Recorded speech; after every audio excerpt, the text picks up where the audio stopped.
Hip replacement कितने तरह का होता है, यानी मेरे कहने का मतलब है आपको किसी ने हिप रिप्लेसमेंट के बारे में एडवाइस कर दिया, उससे पहले एक बहुत बड़ा सवाल आता है कि कौन सा हिप रिप्लेसमेंट करना है। एस्टाबुलम है जो ऊपर का कप है, उस कप की आपकी सफाई करके उसके अंदर डिफरेंस क्या है। डिफरेंस बेसिकली ये होता है कि जो अनसीमेंटेड इम्प्लांट, अनसीमेंटेड वैरायटी का इम्प्लांट, क्यों सीमेंटेड का जो क्या डिसएडवांटेज है और अनसीमेंटेड का क्या एडवांटेज है। अनसीमेंटेड इम्प्लांट है उसको हटाने के दौरान होता क्या है, वो तो क्या होगा, आपका जो नेचुरल इम्प्लांट है वो और बोन है, बोन के बीच में सीमेंट है, तो ऐसे के अंदर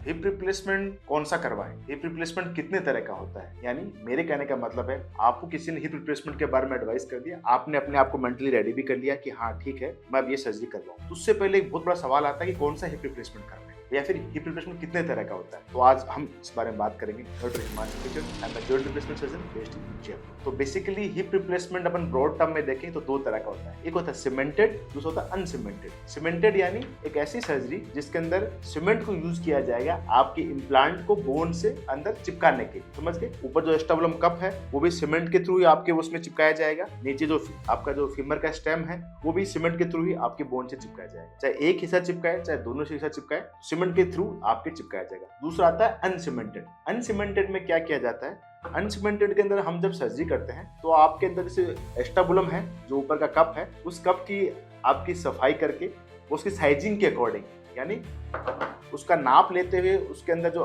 खराब हुआ वो कार्टिलेज उसको हटाने के बाद जब अच्छी बोन आ जाती है तो उसके अंदर उसके नाप के अंदर full press tight acetabulum cup impact किया जाता है। इसमें किसी भी तरह की सीमेंट का यूज नहीं होता। सेम वे हम जैसे फीमर के अंदर स्टेम डालते हैं, ये जो स्टेम है इसके अंदर आपके फीमर स्टेम की साइजिंग की जाती है, उसको प्रिपेयर किया जाता है और उसके एग्जैक्ट टाइट फिटिंग साइज का स्टेम आपकी बोन के अंदर डाल दिया जाता है, टाइट फिट किया जाता है। दोनों के अंदर डिफरेंस क्या है, डिफरेंस बेसिकली ये होता है कि जो अनसीमेंटेड इम्प्लांट यानी बिना सीमेंट वाले इम्प्लांट है उसका जो सरफेस होता है वो थोड़ा दरदरा होता है, यानी पोरस कोटेड, उसमें छोटे छोटे छेद होते हैं, वो आपके जब बोन पे जब टाइट फिट होता है तो उन पोरस कोटेड सरफेस के ऊपर और आपकी बोन जो नेचुरल बोन है उन दोनों में समय के साथ में हड्डी बन जाती है, वो एक नेचुरल पकड़ बन जाती है। आप सीमेंट के ऊपर डिपेंडेंट नहीं है पकड़ के अंदर बनाने के लिए। दूसरे में जो सीमेंटेड इम्प्लांट्स होते हैं उनके अंदर सिर्फ सीमेंट ही आपकी पकड़ को डिसाइड करेगी, आपकी खुद की बोन क्वालिटी और इम्प्लांट के ऊपर कोई दूसरा एडिशनल डिजाइन नहीं होती जिसकी वजह से पकड़ बनेगी। बोन सीमेंट के सहारे ही दोनों चीजें जुड़ी हुई रहती है। तो ये बेसिक वैरायटी होती है अनसीमेंटेड हिप रिप्लेसमेंट और सीमेंटेड हिप रिप्लेसमेंट। अब सवाल ये आता है कि कौन सा करवाएं। देखिए बेस्ट जो रहता है किसी भी के लिए भी वो होता है अनसीमेंटेड वैरायटी का इम्प्लांट। क्यों, सीमेंटेड का जो क्या डिसएडवांटेज है और अनसीमेंटेड का क्या एडवांटेज है। अनसीमेंटेड इम्प्लांट का बेस्ट एडवांटेज क्या है, एक तो ये आपके अंदर बोन सीमेंट का यूज नहीं किया जाता। बोन सीमेंट अपने आप में कई बार हम जब ओल्ड एज में यूज करते हैं तो इससे पल्मोनरी एम्बोलिज्म वगैरह ऐसी कुछ रिएक्शंस होने के, ऐसी दिक्कतें होने की संभावना है। दूसरा, बाई चांस आपकी हिप रिप्लेसमेंट सर्जरी हो रखी है और आप गिर गए, को चोट लग गई, आपकी सर्जरी किसी भी कारण से खराब हो गई, उस एरिया में फ्रैक्चर हो गया, आपका इम्प्लांट खराब हो गया, तो फिर क्या होगा। ऐसे में हमें रिविजन हिप रिप्लेसमेंट सर्जरी करनी पड़ती है। तो ऐसी स्थिति के अंदर अपन को जो पहले जो इम्प्लांट हो रखा था, जो पहले जो सर्जरी हो रखी थी,